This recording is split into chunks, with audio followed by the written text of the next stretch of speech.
sebagai penutup bahwasanya alhamdulillah Indonesia diberikan anugerah satu momentum gerakan Hizbah Amar Ma'ruf Nahi Mungkar skala nasional, bahkan gaungnya dibicarakan skala internasional. Dulu tahun 2016 ada seorang penista agama mengolok-olok hukum Islam, mengatakan mengolok-olok Al-Maidah ayat 51 yang akhirnya terjadi kekacauan nasional. Akhirnya umat turun untuk menuntut pihak aparat kepolisian agar mengusut, menyidik, mentersangkakan hingga memenjarakan si penista agama. Dan alhamdulillah perjuangan umat berhasil. Mulai aksi bela Islam pertama tanggal 14 Oktober, lanjut aksi bela Islam 2 4 November, lanjut aksi bela Islam 3 tanggal 2 Desember 2016 yang berhasil mengumpulkan umat yang ditaksir hampir 7 juta lebih. Dan itu merupakan satu pendidikan bagaimana umat datang dalam keadaan marah, umat dalam keadaan murka, hadir ke Monas untuk menunjukkan kemarahan mereka lewat ibadah, lewat zikir. Enggak ada fasilitas umum yang dirusak. Jangankan fasilitas umum yang dirusak, rumput pun enggak ada yang diinjak. Dan ini menunjukkan akhlaknya umat Nabi kita Sayyiduna Muhammad sallallahu alaihi wasallam. Sehingga saudara, para alimil ulama, para pimpinan ormas memandang ini satu nikmat dari Allah. Ini anugerah Allah. Kenapa anugerah saudara? Itu yang hadir 212, yang maulid anti maulid datang, yang tahlil anti tahlil datang, yang kunut gak kunut datang, yang ormasnya apapun kumpul. Jangankan sesama umat Islam, non muslim saja, orang kafir saja ikut hadir dalam aksi 212. Alhamdulillah. Berarti saya mau tanya, aksi 212 berkah atau tidak? Rahmat atau tidak? Alhamdulillah. Saudara, saya dulu dengar orang-orang tua dulu ada namanya gerakan GAM, gerakan anti maulid. Lihat panggung, lihat tenda, orang buat maulid dirubuhin, saudara. Ribut cuman gara-gara maulid, ribut cuman gara-gara kunut, ribut cuman gara-gara tahlil. Enggak gampang saudara untuk menyatukan dengan ragam perbedaan furu'iyah yang seharusnya enggak boleh berbeda selama punya hujah dan dalil yang bisa dipertanggungjawabkan. Itu hak mereka saudara. Tapi kedewasaan belum muncul. Berapa puluh tahun itu menjadi polemik di tengah-tengah umat saudara. Umat berpecah belah gara-gara ormas, umat berpecah belah gara-gara partai, umat berpecah belah gara-gara pilihan politik.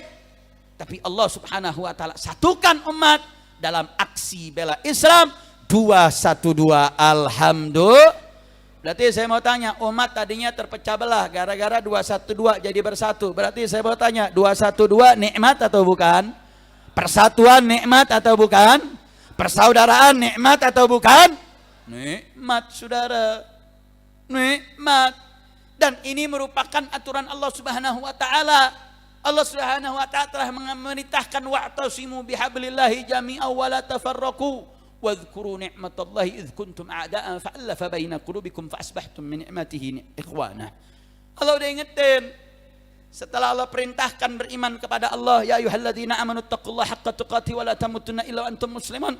Allah perintahkan untuk bertakwa dengan sebenar-benarnya saudara. Setelah itu Allah perintahkan wa'tasimu bihablillahi jami'an wa la tafarraqu, berpegang teguhlah terhadap tali agama Allah. Al-habl adalah as-sababul ladzi yutawassalu biha ilal bughya wal hajah.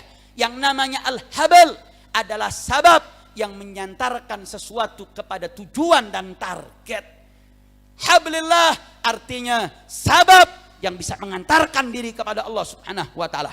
Ulama berbeda pendapat, ada yang mengatakan hablullah ad-din bimakna at-ta'ah amrillah, bimakna al-ahdillah, bimakna al-jamaah, bimakna al-Quran. Makanya Imam Ar-Razi mengatakan at-tahqiq al-makna al-mutaqaribah. Ini maknanya semua saling mendekat saudara. Artinya wa'tasimu bihablillahi jami'an wa la tafarqu. Hei orang-orang yang beriman, setelah Allah tanamkan rasa takut kau kepada Allah, takutlah kau jangan tinggalkan perintah Allah, takutlah engkau untuk senantiasa menjauhi larangan Allah. Setelah rasa takut, orang kalau punya rasa takut mesti punya pegangan, saudara. Apa pegangan saat rasa takut terjadi? Berpegang teguhlah dengan tali agama Allah. Apa yang dimaksud dengan tali agama Allah? Berpegang terhadap agamanya, berpegang terhadap perintahnya, berpegang terhadap aturan syariatnya, berpegang dalam ketaatannya, berpegang terhadap Al-Quran, dan berpeganglah dalam persatuan umat. Wala tafarraqu, dan janganlah saling bercerai-berai. Dan yang menarik, saudara, setelah itu apa Allah sampaikan? Wadhkuru ni'matallahi idh kuntum a'da'a. Ingat-ingat nikmat Allah ketika kalian masih bermusuhan. Fa'allafa baina qulubikum, Allah satukan hati-hati kalian. Fa'asbahtum bi ni'mati ikhwana.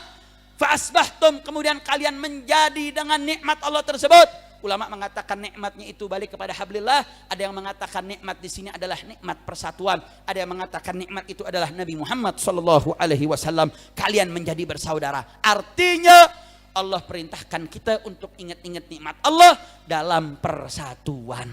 Makanya para ulama kita setelah tahun 2016, mulai dari tahun 2017 sampai tahun ini, setiap tahun terus menerus mengajak reuni aksi 212 agar apa? Mengingatkan kembali Allah berikan nikmat kepada bangsa Indonesia. Tahun 2016 umat bisa bersatu, umat bisa bersama-sama melepaskan sekat-sekat untuk al-amri bil ma'ruf wan nahi anil munkar, melawan segala bentuk kemungkaran apapun besarnya lawan. Saudara, dulu yang bela penista bukan main-main, yang bela presiden, yang bela Kapolri, yang bela Panglima TNI, yang bela media, oligarki, semua bersatu dalam satu kapal. Tapi ketika umat Islam bersatu, ketika umat Islam bela agama Allah, ketika umat Islam betul-betul menyatu padukan kekuatan, tidak ada satupun yang mampu mengalahkannya, saudara. Artinya persatuan adalah kunci kemenangan umat. Saya yakin kalau ulama dan umarok bersatu, kalau ulama dengan umat bersatu, kiai dan habaib bersatu, nggak akan ada yang mampu untuk bisa mengalahkan umat Islam, betul? Berarti saya mau tanya, persatuan penting atau tidak? Persaudaraan penting atau tidak? Apalagi di zaman sekarang, saya mau tanya, yang adu domba kiai dengan habaib ada atau tidak? Yang adu domba ulama dengan umaro ada atau tidak? Berarti saya mau tanya, yang sering mengadu domba, saya mau tanya, ini perintah Allah atau justru melanggar perintah Allah? Mengikuti atau melanggar perintah Allah? Melanggar. Biasanya yang melanggar itu malaikat apa setan? Malaikat apa setan? Jadi saya mau tanya, yang suka adu domba kira-kira malaikat apa setan? Malaikat apa setan? Berarti yang adu domba habaib dengan ulama, saya mau tanya, itu malaikat atau setan? Malaikat atau setan? Laskar malaikat atau laskar setan? Saya mau tanya, setan biarkan atau lawan? Biarkan atau lawan? Siap lawan setan, siap perangi setan, takbir. Saudara, makanya momentum 212, kenapa saya perlu tekankan ini? Banyak orang bilang, mau ngapain sih reuni-reuni? Mau ngapain kumpul lagi 212? Kan penista agamanya udah ditangkap, kan udah selesai, saudara. Allah yang perintahkan. Kalau Allah kasih nikmat, kita mesti ingat-ingat. Jadi Kiai Muhyiddin udah membahas dengan gamblang dan luar biasa. Kita dapat nikmat Nabi Muhammad SAW. Kita bersyukur. Kita bersyukur dengan dapat nikmat tersebut. Salah satu nikmat tersebut, kita dapat persaudaraan. Nikmat tersebut wajib kita syukuri, wajib kita rawat, wajib kita jaga. Sehingga reuni 212 adalah upaya untuk tazkirun ni'am, mengingat-ingat nikmat. Dan para ulama mengatakan tazkirun ni'am adalah min adat wa min turuqil anbiya. Itu merupakan jalan dan cara yang dimiliki oleh para anbiya. Berarti saya mau tanya, kalau reuni 212 ingin mengingat-ingat, bernostalgia dengan kenikmatan persaudaraan sesama umat, berarti reuni 212 bagus atau tidak? Dukung atau tidak? Alhamdulillah.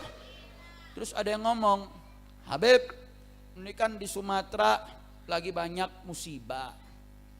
Di dalam undangan-undangannya selalu mengatakan, yuk mari sama-sama kita hadiri dan kita doa bersama. Kalau cuma doain orang musibah mau ngapain ke Monas? Biar aja di masjid masing-masing, biar aja di musola sendiri-sendiri atau di rumah masing-masing. Kenapa mesti harus rame-rame? Kenapa mesti pakai kumpul-kumpul? Jawab jangan. Ya dulu lemes lu. Jawab jangan. Jawab jangan. Kapan jawabnya? Lu galak banget lu. Lu lapar lu. Saudara, kalau sendiri-sendiri itu adalah bagian dari karakter agama ini, harusnya ayat tadi diganti. Allah cukup mengatakan wa'tasim bihablillahi munfarida. Berpegang teguhlah kau kepada agama Allah secara sendiri-sendiri. Faktanya ayat Al-Quran mengatakan wa'tasimu, fi'lul amr, mukhatabnya antum, wa'tasimu bihablillahi jami'a, pakai jami'an saudara, taukidun ma'nawi. Udah fi'lul amrnya jama', kemudian ditaukid, dipertegas dengan jama'. Artinya apa? Ini agama kebersamaan. Ini bukan agama sendiri-sendiri. Ini agama saling membantu, saling bersatu, tidak sendiri-sendiri saudara. Sehingga Allah subhanahu wa ta'ala yang perintahkan kita untuk bersama-sama, untuk bersatu, untuk bersaudara, bukan mikir diri sendiri, betul? Allah yang perintahkan wa'tasimu, berpegang teguhnya bukan sendiri-sendiri, rame-rame, berpegang teguhnya bareng-bareng. Makanya saudara, kenapa kita diperintahkan amar ma'ruf nahi munkar? Lu jangan baik sendiri, baiknya rame-rame. Artinya apa saudara? Al-Quran, syariat Islam yang memang menekankan kepada kita untuk bersatu, untuk berjamaah. Alaikum bil jamaah, wajib atas kalian berjamaah. Bahkan di dalam hadis yang lain saudara, dikatakan yadullah ma'al jamaah, pertolongan Allah ada bersama kebersamaan. Berarti mafhum mukhalafahnya, kalau kita tidak bersatu, Allah nggak akan berikan pertolongan, Allah tidak akan berikan kekuatan. Berarti sekali lagi saya mau tanya, bersatu penting atau tidak?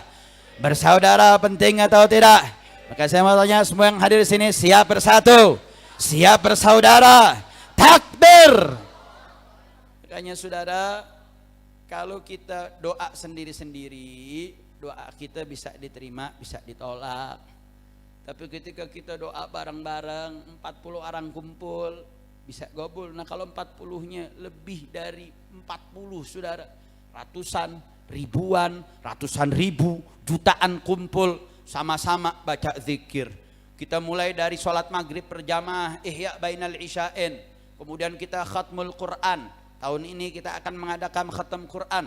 Berbagai pondok pesantren sudah mulai mendaftarkan untuk menghatamkan Al-Quran. Mungkin bisa ratusan khatam kita lakukan saudara. Habis khatam Quran kita istighatsah, minta pertolongan agar saudara-saudara kita di berbagai provinsi, mau yang di Sumatera, mau di Kalimantan, di Jawa, di Sulawesi, di berbagai wilayah yang saat ini wa ta'ala, untuk bisa didapatkan pertolongan Allah subhanahu wa ta'ala. Setelah itu kita akan sholat isya berjamaah. Setelah itu kita akan baca maulid dan akan mendengarkan sambutan demi sambutan dari para tokoh ormas. Dan insya Allah Imam Besar Al-Habib Muhammad Rizik bin Husain Syihab akan hadir bersama-sama kita, insya. Berarti saya mau tanya semua yang hadir di sini, saya mau tanya, kalau acaranya isinya ihya bainal isya'in, ada khatmul Quran, ada istighatsah, ada pembacaan maulid, saya mau tanya, berarti reuni 212 itu berkah atau tidak? Rahmah atau tidak? Maka saya mau tanya semua yang hadir di sini, siap hadir reuni 212? Siap datang ke Monas?